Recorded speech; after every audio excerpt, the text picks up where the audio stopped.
SKT seemingly a little bit uncomfortable. The thing is, it's so hard to attack jungle when Bengi also has a really strong performance on Nunu, and you kind of have to cover both those bases while also banning the Kalista. There's no way that Steelback can go up against Bang's Kalista. We saw what Def did when he got that champion versus Steelback. Very interesting bans coming in so far. Lulu, Azir, and Cassiopeia already taken out, as well as getting Yellowstar off that Nautilus. Yellowstar did a fantastic job of locking down Bang in their last game, and it really prolonged that game by quite a long time. No focus on the junglers just yet. Gragas, Sejuani, Rek'Sai, all up there. Rek'Sai still 100% picked or banned at the mid-season invitational. Urgot taken off the table. We've seen Steelback running it. Last ban from Fnatic. LeBlanc or Kalista's coming. It has to be. So will SKT go with the LeBlanc? I feel like they have to take it away because Vivivin will take it then in the next round. Gonna first pick the Rek'Sai, however. We'll have to see whether or not Vivivin does prioritize that LeBlanc, and more importantly, whether it can work against Faker. They've already targeted Faker with 2 bans. I don't see why they would not pick the mid lane champion here. And giving away not only the Rek'Sai, but also the LeBlanc to SKT is just so much mid-game power. So Rek'Sai, so far for SK Telecom, has really worked. Bengi is professionally undefeated on Rek'Sai so far.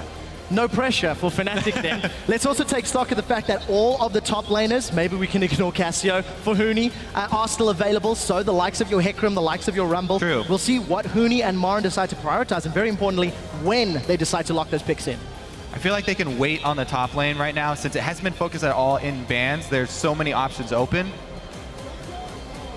Wow, he's gonna blind pick the Sivir here. The Kalista and Urgot are already banned out. So this is definitely something that's strong for Fnatic, is having Steelback on the more teamfight-oriented carry, being able to use that Sivir speed for the quick movements in the mid-game map control. That's where they attacked SKT last time. That's where AHQ attacked them, trying to make those quick movements early on. I'm very interested, though, because the laning phase did go quite poorly last time as well, and Bang did pick the Lucian into the Sivir, was up 25 CS at 10 minutes, and they pretty much had to abandon Steelback to farm at his tier 2 turret after it was destroyed and make plays on the top side of the map with Yellowstar. We'll have to see what Yellowstar decides to play if this Thresh gets locked in. Yellowstar's only other champion he's played this tournament was the Annie, and it left much to be desired. We'll see what Yellowstar prioritizes. The Corki Thresh lane for SKT, leaving both of their solo lanes to the last rounds. So I'm still gonna be on the fence about this Corki. Maybe they flex it, but I don't see why they would go away from the Lucian for Bang since it's been such a strong pick for him. I don't think they're going to play Corki in the mid lane. That has never happened in Korea, so I would be quite surprised, but you never know what Faker's going to do. But they're so good, SK Telecom has been very good about hitting Corki power spikes with that Trinity Force and taking down early turrets, so just about that 15-minute timing. And that's something that Fnatic have struggled somewhat with in the past, knowing when to actually pick those fights. They tend to just go all in all the time, and it does not always work. Slow pick and ban phase here as both teams taking their time. The pick of the litter for junglers as far as Reignover is concerned, we were discussing either Gragas or Sejuani. Yeah, definitely going to be the Gragas. If you want to try and keep up with Rek'Sai in the early game, you pretty much cannot go with the Sejuani. Her early game falls behind Rek'Sai substantially. We do see the Alistar support for Yellowstar. So Huni leaving top lane to counterpick, the player with the highest team percentage damage for Fnatic. And we'll see whether or not Huni can carry Fnatic once we get into the game. Last round of picks for SKT, where are they going?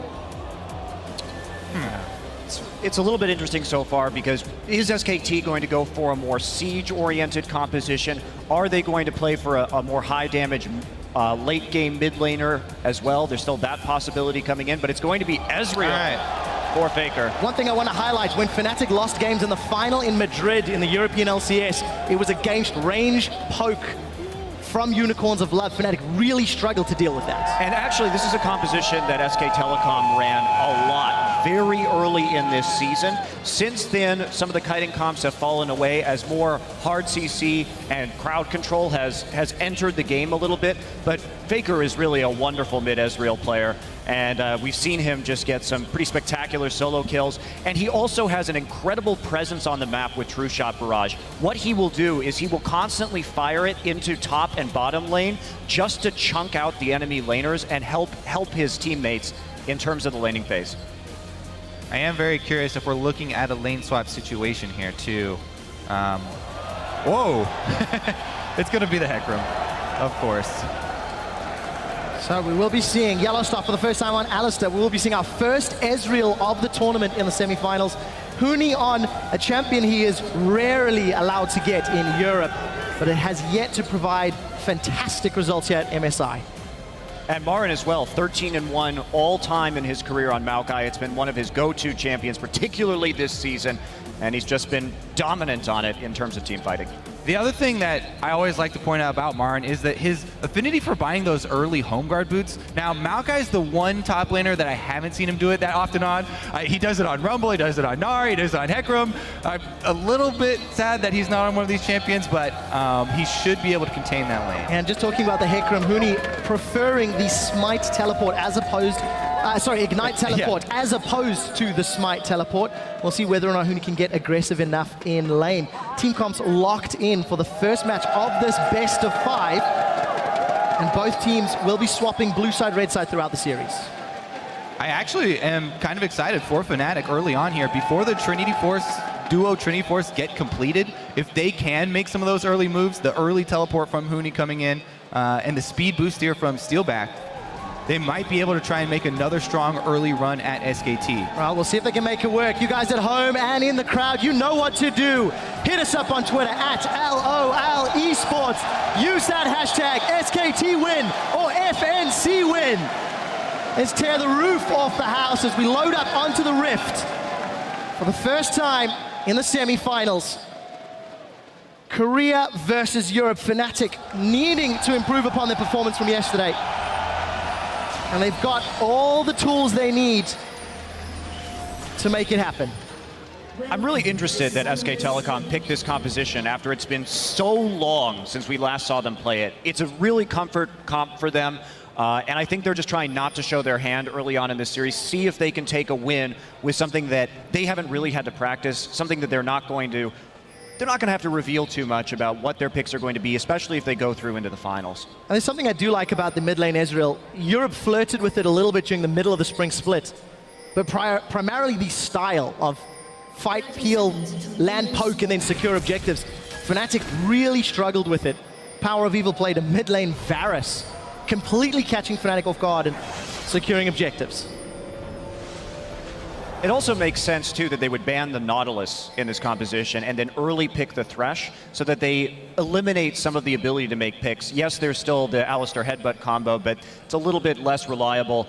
And they have the Sivir, so some decent engage here, but it's going to come down to Huni's teleports, I think, pretty clearly. That's kind of what Fnatic lives and dies by. So as long as SKT plays more conservatively early, watches out for some of these roams, I think that they'll be quite able just to farm up into the power spike. Well, we do see Yellowstar. A little bit of pressure. Febiven got that early ward into Brambleback camp. Fnatic decide to peel away. Relatively shallow wards across the map. Both teams playing quite safe, and it doesn't look like we're going to get that lane swap as Huni is starting on that Wolf camp. Yeah, it looks like we will take Gromp for Fnatic right here, so they will have that XP advantage going into lane. Didn't really help them last time they were in this matchup, however, as we did see the lane get chunked out pretty severely early on.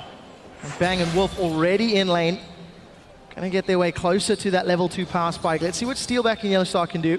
Steelback really struggling during the laning phase of this tournament. But he did show in the mid to late team fights against SKT yesterday. It was significantly improved. To try and help him out, Yellowstar has also started the heal first on Alistar to heal back up from the Gromp. And they're going to try their best to CS under the turret here as they've given up the early shove to SKT. They do have the extra experience, though, once the waves do even out. We did just catch a quick glimpse there of Huni in the top lane. Remember, no flash or teleport, so Bengi potentially with an easier route to securing kills for SKT. We'll see if he decides to prioritize that lane. As it stands, bottom lane pushing against Fnatic, and top lane appears to be for the time being. And Faker really respecting the early gank moves possible with the Gragas here, playing very far back with Ezreal. Going to be really difficult to make anything happen for Reignover in that mid lane. Yeah, Reignover a bit low right here compared to Bengi, though. He does have to be a bit careful. Could have a bit of a scuffle over the Scuttle Crab right here. Marn actually getting quite low on the top side. Oh, there's an Ignite for Huni, but not a lot of mana. Forces the flash. Wow, forces it it threat. without even using the Ignite as well. That is absolutely huge. Plus, Huni can keep this wave right where he wants it. There's an extra range minion there, so he can just hold that wave in his territory and make Marin overextend once again. They have to expect, since they just saw both junglers in the top side though, that there will be continued jungle pressure here. Reignover better move over quick. We'll see if he does. Does make it up to the tower. Summoner spell available. Huni's got some mana back.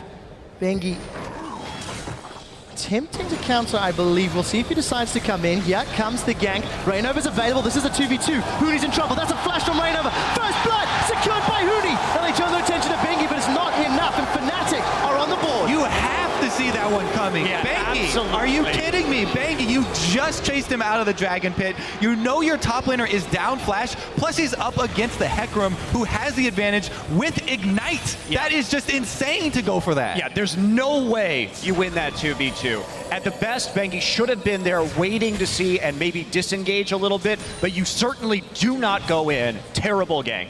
Well, SKT immediately on the back foot.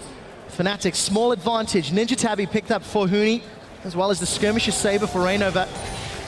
He did train to go the Cinder Hulk on Gragas, but he prioritized the Warrior when he was on Rek'Sai for those aggressive ganks. Febiven does distortion in, goes backwards. That's a flash fall from Bengi. Febiven responds in kind. Faker rooted in place, unable to follow. Faker should be recalling for his tier at about this time, so it looks like he will go back and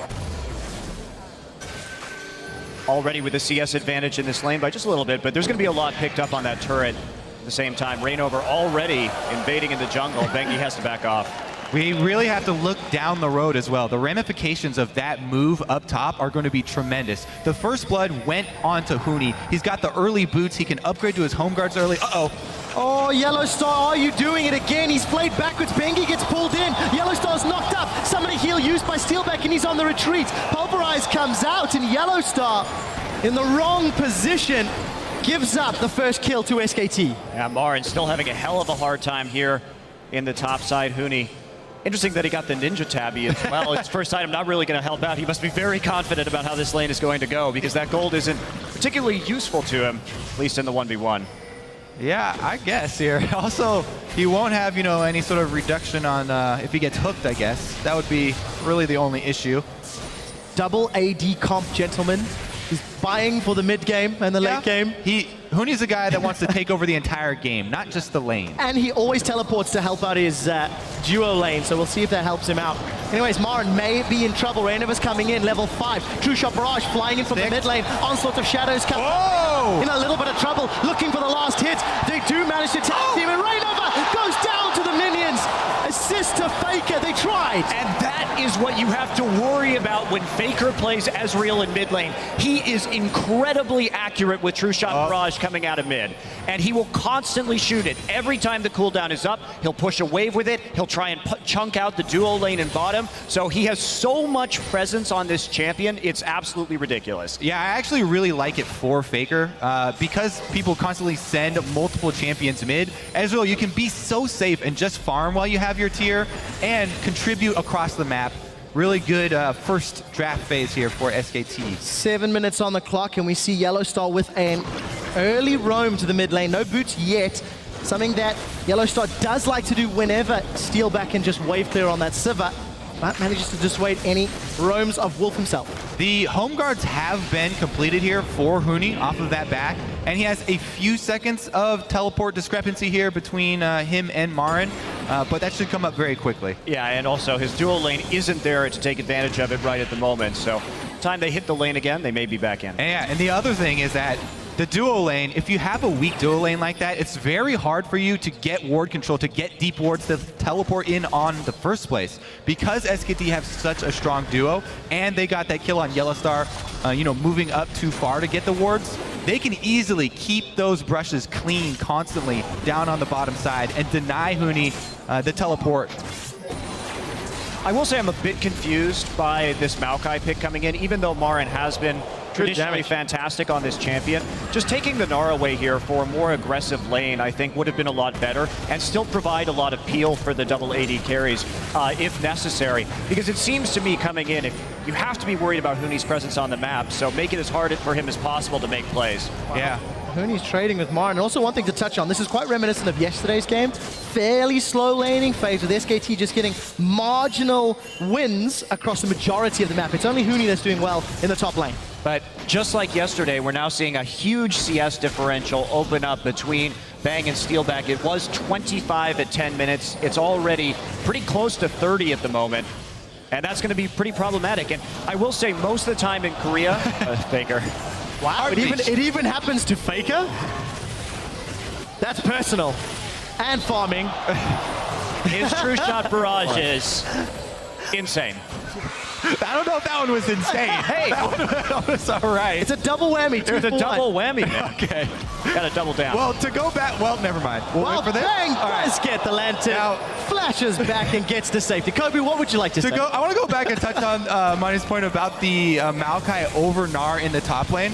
Uh-oh, good exchange here for Febiven, but Faker able to dodge. Bengi! He's managed to knock up Febiven. Febiven gets munched as a double teleport to the top lane. Huni has jumped forward. Faker's being ignited. The barrier's now up. Here comes Rainova. He gets a double barrel body slam. Marin on the back line as it's a 3v4. Faker continuing to spam out Mystic Shot after Mystic Shot. Faker's on the board. Faker, playmaker. Manages to get the flay onto Yellowstar. Now he's in trouble. You can't milk those horns as he flashes back. We do see the box going down as some range damage lands from SKT. Fnatic trade 0 for 2 in that fight. And Faker throws out the true shot. Insane! No, but they're going to take up this dragon, but that just illustrates the point I was about to bring up about Maokai versus Gnar. The main thing that Maokai does have over Gnar is on-demand teleport impact. He's very, very consistent. Gnar, you kind of have to work around the rage bar, and when you're facing a team that has Hecarim and Sivir, you don't always have the choice of waiting around that and being able to work around it. So maybe they were respecting Fnatic's ability to pull the trigger very quickly, and they just want a more responsive top laner. It definitely worked out there for him in the mid lane, and that's going to be a huge, huge lead here for SKT, already on the board with their first dragon. And we take a look at this too. So Faker going to land the Mystic Shot right at first and then shift over to the side. Bengi already here isn't fooled by the fake LeBlanc walking into the river. And by this time, of course, Huni comes in, but Faker has barrier, so really difficult. Huni does get baited in a little bit. And then the rest of the fight, Faker's able to just shoot in more Mystic Shots from the periphery while they wrap up multiple members of Fnatic. Well-played team fight indeed for SKT. They secure themselves a 1,000 gold lead. Rainover is hooked. Death sentence is landed. You are sentenced to death, son. SKT chasing. Oh, I spoke too soon. Explosive cast knocks them back, and the fat man gets away. The exchanges from Faker are already really, really finding their mark on Febiven. He's been able to upgrade very quickly. Now he'll get working towards his Muramana even faster, counting auto attacks as well. Plus, we do have to give a shout out to Bengi because after the first really poor choice for the gank, he's made up for it very quickly. He's kept up his map presence. And Huni doing some work on Marin, but not able to bait him in. Well, this time around, Rainover forced to use that explosive cast defensively. Not available. Aggressively, Bengi's going to Tremor Sense his opposite number through the river. And SKT, a successful roam to the mid lane. There will be a lot of damage. They're probably going to take this one at 280 carries and very risky wave clear if Febiven wants to go in. Well, taking this mid turret is absolutely huge for these poke compositions as well. They can open up so much of the map. And, oh wow, as we see Bengi going in, actually. Oh, Wolf manages to connect to the death sentence, trying to make it two. The flash, the body slam. Bengi follows through with a flash of his own. Lantern's available and gets out. Rainover refuses to go down. He keeps on making all of these escapes, and they're really well-played escapes, but he's getting caught in the first place. And it's costing him a lot of cooldowns. No ultimate, no flash available. Ultimate will come up soon. I want to touch on Marin's Maokai build a little bit because I'm not sure a lot of people know what he does, and a lot of the Korean and Chinese Maokais. What he does is he builds Catalyst into Shroud or Cowl, and then builds either Shroud or Cowl after that, as we see Fnatic coming in on Bang. And Bang's gonna Valk away. Steelback looking for more. Huni, do you want to dive? Summon a heal used. Bang trying to dodge. Fear throws him against the wall, but Steelback doesn't connect to the boomerang. Turret aggro will be on Huni, and that is a kill on the board. No one from SKT to reply, but they do get their third of the game. Plus, with the home guards, Huni can just base and run back the lane really quickly here. Shouldn't have lost anything up top. So very good use of time there for Huni. Able to get something for that bottom lane. And I think important to note, Steelback only down 12 CS at 14 minutes. That roam from SKT maybe costing Bang some CS. They did get the mid tower though. Touche. So, fair point. the goal he did get For extra Steelback gold. and CSing, this is impressive. I know that's quite harsh, but he's struggled in his 5 prior games. And Fnatic have given him a kill as well, thanks to that roam from Huni. And now they're fighting over this red buff, Cody. No, they're not. I was waiting for the fight. I'm like, come on, go in. Febiven heard you. Faker. So what I want to touch on that Maokai build as well, since I didn't get a chance to finish explaining it, is that it's more well-rounded. Yes, you don't complete a big core item immediately, but it makes it so when you TP into mid-game team fights, you can deal with all the types of damage that are coming your way very efficiently. So it's really all about powering up for the mid-game before you complete like a Frozen Heart or Spirit Visage or anything like that. I definitely agree, and on top of that, you don't really need to rush into the Righteous Glory with this team. Most of his teleports right now are going to be those defensive teleports that we saw like mid, where Fnatic are the ones trying to get the initiation on the double AD, and he's going to be more of a peeling Maokai. Tag, you're it. Faker does connect down bottom, but the minion wave cleared out by Steelback. Oh, Bengi got that blue buff. He's just borrowing it. So you're saying he's planning on dying soon and then transferring it over to Faker? It's not, but I'll go with that. I can get on board this theory. Complex blue buff strategies. Korean blue buff strategies, if you will, Monte Cristo. Faker, 131 CS, very close to Febiven. Every time we look at this mid lane, Febiven's trying to poke Faker out, but it's not really garnering a lot. Bengi with the blue buff and the cooldowns. Can he get in? Huni is going to gallop to safety. And Marin's actually quietly taken a CS lead after being behind in this lane as well. After he got some items, Huni wasn't able to bully him that much anymore. And I do think that part of this is Huni's itemization here, because he hasn't built to actually deal with Marin's Maokai magic damage. So the trades have been pretty favorable as time has gone on. Yeah, building for the cross-map plays, trying to get a little bit of armor in so that he can build the Trinity Force first without having to sidetrack himself and get cloth armor on the side. We'll see, though. Next dragon coming up in 22 seconds, and both teleports will be ready for this one. And Faker gets the red buff since he didn't get the blue buff. Bengi felt bad, so he donated him something else instead. Manages to make at least that play work. SKT still hold on to that 1,000 gold lead. It's around 1,200 at this stage in time. You see the cowl picked up there for Bengi, some more tank stats for Marin, and Trinity Force spikes getting closer and closer, and we'll see whether or not that's going to give SKT the power they need. Yep, Fnatic already prepping for the second dragon here. Bottom turret down, deep wards inside the jungle, and they've already started it, actually. Prep completed. Wow, that's not a lot of contest yet. Teleports available for both Marin and Huni. Here come SKT. Teleport into the pit. It is earlier than Huni's. Huni has not channeled yet. Not getting. Dragon secured for Fnatic, and it looks like they're on the retreat. He's getting home guard. Grab control. Canceled his Huni bait. canceled it. Yeah, just staying there right now. Fnatic intelligently just pulling out of that fight, but SK Telecom really not there with any setup whatsoever. And now they have TP advantage, which is huge for this Fnatic team. Plus, they already committed to shoving down the mid turret here. So even though Fnatic are all spread out, they would have to shove really deep into Fnatic territory to get another objective. And Huni gets to push the lane all the way up to the top turret. And I think we have to touch on the fact that that was a smart dragon play from Fnatic. They rushed it down, they had Crab, and they got out clean. And it's just after they had taken out the bottom tier turret too, so that's going to be very effective. I'm actually surprised that SK Telecom didn't commit more. There's a TP. Just there kidding. We do see it. Huni is going to onslaught over. Flay backwards from Wolf. Is it enough? Ignite is ticking away. Huni takes through the wall. Does continue to throw out those rampages. Here comes Febiven. Febiven's chunked down from what was, I believe, a true shot barrage. Using the clone to scout out, and Fnatic on the retreat. So the teleport advantage nullified for the flash of Wolf. Maokai probably should get this top turret then. And because that teleport didn't gain them anything, that's a pretty big win for SKT. Good disengage there with the Thresh. And the flash on Thresh also not going to be too consequential, because the thing about SKT's composition is that having that flash on the support, Thresh is primarily here to create picks if he can, and also to disengage. Well, Bengi's going to be able to basically call chicken to Fnatic and just waltz his way out. Rainova opted not to use that explosive cask. Shiver is quite available in cooldown as they clear out those tunnels, and now Fnatic find themselves 2,000 gold down. They do have that very important dragon on their side. And Huni gets caught out, takes a full combo from Marin. A little pony pat on Marin's face, and look at the trade difference. Yeah, that build that you talked about, while Huni has not built at all for the lane with no magic resist, so much armor and health here for Marin. He easily can take every trade right now.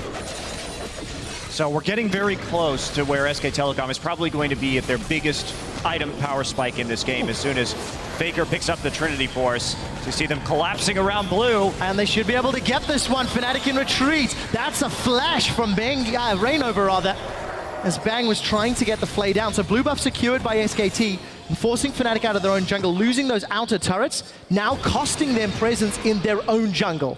And this is a composition that you really don't want to give up your blue buff to SK Telecom, because if they get a blue on Ezreal and on Corki, it's some absolutely crazy poke.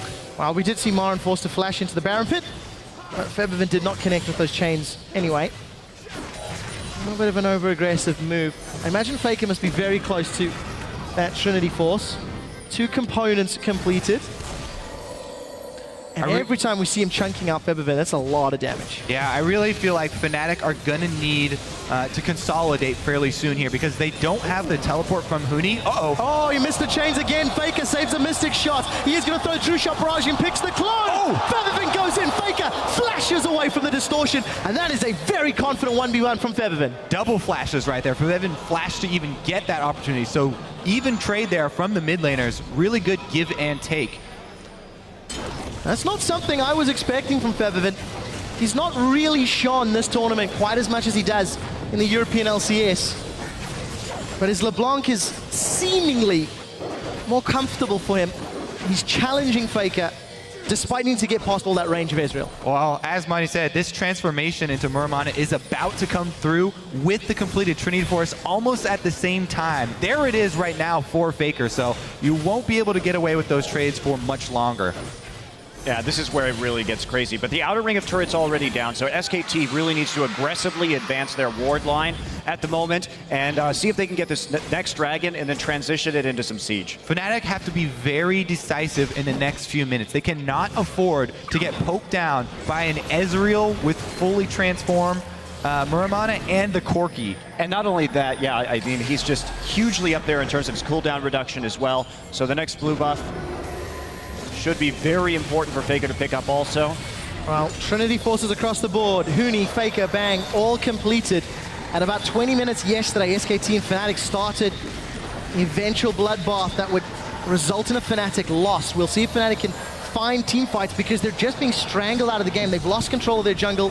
They're now 3,000 gold down, and SKT just keep inching their way forward. Yeah, this is a great time for them to shove, because without the teleport home guard flank from Huni, it's so difficult for Fnatic to try and wave clear this, even though they have Sivir and Gragas on duty. And look how much damage they got on the turret right there, just in that single wave. With the double sheens, they're going to be able to push it out really quickly, and the timing couldn't be better, because Fnatic has to defend. They're going to get hit by some of these skill shots, and then they're not going to be able to fight the dragon, so great timing. While they do find Wolf, he's been knocked up. Huni hops over the wall. That's Wolf down. Now they turn to Bengi. Bang is in retreat. Faker coming from the mid lane. Bengi gets hopped on by Huni. Chilling Smite is out. We do see the auto attack from Steel with the True Shot Barrage. Hits 4. Now Bang and Faker with Marin trying to shred them down. Rainova's in retreat. Huni's low. That's a knock up on Faker, and Yellowstar knocks him into the waiting hands of Febiven. Febiven unable to close it out, but that's a double for Bang. That's a triple for Bang, and a 2 for 3 turnaround as SKT pilot on Fnatic. Great re-engage there from SKT to have the confidence even after 2 members get picked off and 5 members of Fnatic standing with no cooldowns and no resources left to pick up those kills. It's also just a testament to the power spike that we're seeing right now comparatively. Forbidden in the brush looking for a pick. Can he get it? Stay there, don't do it. There you go. Don't go for that. You're not 100%ing either Marin or Bang. Points for effort though. Yeah. Opts into the safe play, and that means SKT will get Dragon number 2, and that lead continues to grow. And one thing about this tournament that's very interesting in general is that, yes, of course, Dragon's always been an important objective, but particularly at this one, the team's really going for that as we take a look at this play. So this is the decisive move that I was actually talking about right now for Fnatic, and they get the early quick kill, and they have Bang low, but the choice comes after they pick up Bang here to try and split and run. What they should do is make the call to sacrifice 1 for the greater good of the herd. Yet, they decide to make a split move here, re-engage, Steelback sticks around also. You notice that they do have the Crab Speed Shrine as well, so they very well could have made that choice to sacrifice 1. And SK Telecom made a mistake right there. They should not have been in that top side of the jungle, given the fact that the Dragon was about to come up. And Fnatic did a good job of taking advantage of it. But just don't get greedy. Take what you can get during that power spike. Turn it into that Dragon. Exactly. Their power comes from setting up the battle lines with the double AD, trying to stay behind the Maokai and Rek'Sai. Didn't work out that time round, but a re-engage, as you highlighted, Kobe, going in SKT's favor. Bang, got that Blade of the Ruin King completed. Faker picked himself up a Vamp Scepter. Let's go along with that Trinity Force and completed Muramana. Yeah, he's going to be probably going Bloodthirster as his next item just for some additional shield. And the lifesteal he's going to get, the 2 shields with his barrier, he's going to become extremely difficult to kill. He already is extremely difficult to kill. He does have that reputation. Fnatic are quickly running out of options as they are now being denied all of their buffs multiple times in a row. Let's see, here's the fight. Huni's in trouble. The red buff will get secured by Reynova. He smites it, and Huni gets out. But SKT stamping their authority in the top half of the map. Fnatic do have a small window here. Even though they are behind, the key summoner spells for Bang are both down, and Faker doesn't have barrier for a little bit longer, while the teleport. Uh-oh. Oh, Yellowstone, a little bit of a wrong position. He does get caught by the death sentence, flayed backwards. The box is down. We see Yellowstone knocking Wolf into the back line, but he manages to flash over the wall. Teleport going in for Huni. Here comes Marin. Marin lands onto Reynova. Faker's trying to find a kill onto Grab. There he is. Now Huni's found Faker. Faker's down. It's a first hit. Now Huni onslaughts onto Bengi. Bang's in trouble. Yellowstone looking for the knocker. He only found the underground critter. Bang is managing to survive. Finds the ledge of the safety. Wolf re-engages. That's a spell shield. Steelback saves himself. Huni's now going to be the next victim, but the boomerang blade kills the man that started it all. Wolf is down. It's not over as Marin and Bengi want more. They found Steelback. They're looking for Yellowstone. It's steak for dinner as SKT ace the European team. And that should be the inhibitor turret as well. Perfect timing with the minion wave. SKT were already pushing up mid. And right there, it's interesting, Marin actually going for the Frozen Heart, so not having that many resistances to deal with this LeBlanc, but it's not really their concern. He actually managed to flash back over that wall, get back into the fight, and help turn it around, even though he did get zoned out pretty early on. All right, so let's take another look. This was without barrier, without the flash and heal on Bang either. So it gets started on Yellowstar. Alistar, thankfully, with that ultimate, able to take a lot of abuse here. Now, Huni, he had to teleport very far back to a ward that's out of vision of SKT. Comes in and takes down Faker at the very beginning of this, but Marin is doing a lot of work on the backside too. Picks up Gragas, and then some really good peeling by that tank line, making up for the lack of summoner spells of SKT and buying that time. Even though it goes down to the Ignite, Marin's still at full health, and Rek'Sai's healing from her passive does so much in this extremely long team fight. And also Marin, since he has that Frozen Heart completed, perfectly able to tank the inhibitor turret right there, no problem at all. Can't quite take down the tower itself, however. Well, the inhibitor turrets penetrate almost 80% of your armor. It's really what you want is stacking health to take those. Well, we do see Fnatic playing aggressively around the Baron Pit, trying not to lose control of the Crab, but they do in the end. I think that was Bengi smiting it out. Vision and the Shrine available to them, and Fnatic Forced to back off. Still 6k gold down, 4 kills down, 3 towers down. Fnatic did okay in the laning phase. But now they are falling further and further behind. Steelback still yet to pick up an armor pen item. And he's going to need that if he wants to try cut through Marin or Bengi. SK Telecom starting to look at this Baron right now. They need to set up for the Dragon coming in first. See if they can get number 3. But Fnatic, they don't want to be sneaky around this Baron at all. And if they can get some poke, they may be able to do something right here. Rainover's eaten a lot of death sentences this game. Feathervin with no distortion available. We hear Rek'Sai coming in. Rainover caught once more. Hooney's looking for a target. Does have onslaught available, but not enough time. He does find Faker on the back line. That's Hooney and Yellowstone are trying to get Wolf. They've lost their top lane. Fnatic trying to do what they can. They've lost another damage dealer in Feathervin. Steelback's in full retreat, as that's not going to be enough. 4 members down as SKT smashed through Fnatic. And that was Fnatic getting caught out once more. And Faker's target selection during that fight was pretty crucial to that victory because he immediately swapped onto Fabivin as soon as Fabivin entered the fray and killed him almost immediately. Saying one of the reasons why the Assassins fell off in the Cinder Hulk meta. There are a bunch of tanks in this game. It's so difficult for Fabivin to get around them to actually get meaningful damage on a squishy target. He uses the combo forward on one of the tanks, the primary tank here, and then he doesn't get to add much DPS at all to this team fight. Meanwhile, Faker on the AD carry constantly adding damage, whereas Fabivin struggling here to do much.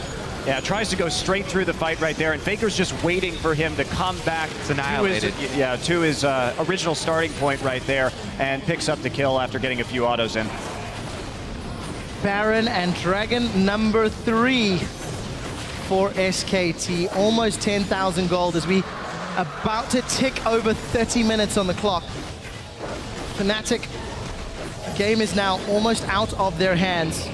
Barring a missed position from SKT, don't see Fnatic pulling themselves back in here. They will take solace in their second tower though, and that will slowly close that gold gap. Bengi though, he wants to fight. He's got Baron buff, and Hooney's just going to be in full retreat. There's no support for either member yet, and Hooney, I think, wise to move himself out of the lane. And this is where SKT really shines. The fact that they got the Baron buff with this poke composition means that this siege is so incredibly hard to deal with. Fnatic has to look for a hard engage. Fortunately for them, the teleport will be back up soon, so they can see if they can find something, but it's going to be pretty difficult. So difficult because they have no map control. Really hard to sneak wards into a good spot here. Relying on those teleports from Hooney, much more difficult without wards, Kobe. Bengi pushing top, the rest of SKT pushing both middle and bottom. There are 2 outer turrets remaining, and a lot of damage on that mid lane inhibitor turrets. SKT just pretty methodically going from lane to lane, making sure all the waves go up, and they'll just keep moving around until they find that point of weakness. Fnatic not going to be really able to defend this tower. They already have a position behind it, so that'll be another tier 2 going to SKT. For a team like Fnatic, I think they have to take some solace in the fact that they did hold even for at least the 10 to 15 minutes, but it wasn't enough. And their thoughts must now be on the next game. How do they adjust? It will be a Fnatic blue side match, unless some miracle can occur for them to pull themselves back in. Using Gragas and Sivir to wave clear, but that's a long range Baron empowered siege minion. Yeah, and Faker can just walk up and face tank these two, considering that he has the Bloodthirster. Makes it even harder. It'll grab Yellowstar, though. So much damage being connected from the Muramana. Tower will fall as Bang and Wolf will take it out. That's the engage. Rainover's in trouble. He's down. SKT now knocking onto the Nexus, or rather the top lane inhibitor. That's 4 members stacked up high. True Shot Barrage thrown across, and Fnatic, they have to somehow fight without their primary tank. Hooney's got Onslaught available, and I don't think it's going to be enough. Nexus turret now is going to fall. The double 80 carries plus Trinity Force shredding through the Nexus of Fnatic. That's a 4-man knockup, but Feathervin eats a death sentence. Wolf has removed one of the damage dealers. The Assassin is forced to retreat. Steelback trying to get through. Does have that last Whisper, but he's got too many targets. Hooney is now down, and SKT waiting for the minions to pour onto the next Nexus turret. Not wasting any time here. This looks like they want to end the game very quickly, and SKT start this best of 5 off on the right foot. Another kill going to Bang. Death sentence onto Steelback. Wolf has been impeccable this game. And at 32.5 minutes, SK Telecom will knock the first nail into Fnatic's coffin. I really like what SKT did in terms of their adaptations. They took away some of these champions that gave them a hard time, particularly I think that Nautilus, because Yellowstar really didn't have the same impact as he did in their first game. He couldn't lock down Bang as efficiently, and so the Thresh pick early, the Nautilus ban doing a lot of work here, I think, and denying one of the Fnatic's best players the ability to make plays. Interesting to see the whole team of SKT still sitting discussing the game very intently. Looking at what went right, what went wrong. For Fnatic, I think a little bit of pride in their laning phase. They were not completely outclassed. They were against a team comp that needed time, let's be honest, as well. But they do need to take some of the positives away and try and inject that into the next game of the series. Yeah, I'm really curious what the Vivid will do in the next game, because we were looking at the picks earlier, and he's played LeBlanc, Zed, and Cassiopeia only. The only champions he's played here at MSI. He doesn't really play the Azir. So if they even sub in... Interesting, he hasn't played it yet, but it has been banned twice, which is something that we're not used to. We've not seen him play it in EU. Right. Could be a Huni pick. You know, he's already played Cassiopeia top. Could be something that was happening in scrims here. There may be some other information, obviously, that the players have that we do not. But I'm looking forward to the next ban phase in particular, because Fnatic, I think they were playing with fire a little bit there, not banning out the LeBlanc against SK Telecom. That generally doesn't go too well for people. That's the thing. And they can't do it. So they certainly can't do that on blue side. So we did see the Rek'Sai high priority again. First pick for SKT. It is a high priority pick for Fnatic. You have to feel that will be one of the more contested picks. Now the Fnatic at blue side. Do SKT feel strongly enough to ban it away from Rainover? Plus, I'm very curious to hear if SKT have decided to sub in EasyHoon or not. That is a great point. It changes things tremendously, especially being on red side. We will find out shortly. They have 5 minutes after Nexus go down to decide that. And while we wait, we're going to throw it to Shocks, Chat, and Deficio.